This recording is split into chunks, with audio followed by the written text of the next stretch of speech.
এক গ্রামে এক গরিব চাষি বাস করত। তার নাম ছিল রহিম।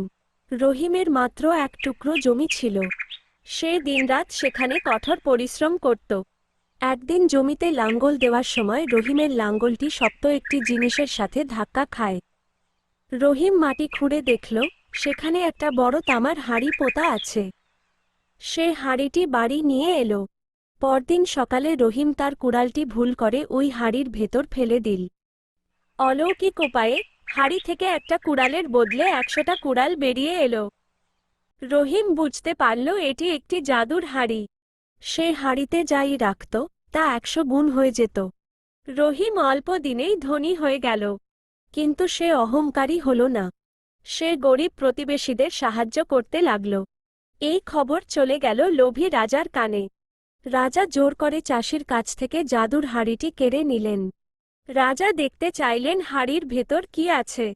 তিনি হাঁড়ির ভেতর উকি দিতেই ভারসাম্য হারিয়ে তার ভেতরে পড়ে গেলেন। জাদুর হাঁড়ির নিয়মানুযায়ী হাঁড়ি থেকে একজন রাজার বদলে 100 জন রাজা বেরিয়ে এলেন। সব রাজারা সিংহাসনের জন্য নিজেদের মধ্যে যুদ্ধ শুরু করলেন। যুদ্ধ করতে করতে লোভী রাজারা সবাই মারা গেলেন। রাজ্য এক অত্যাচারী রাজার হাত থেকে রক্ষা পেল। সৎ চাষি রহিম আবার তার শান্তিময় জীবনে ফিরে গেল। ভিডিওটি ভালো লাগলে অবশ্যই একটি লাইক দেবেন এবং আমাদের চ্যানেলটি সাবস্ক্রাইব করে পাশে থাকবেন।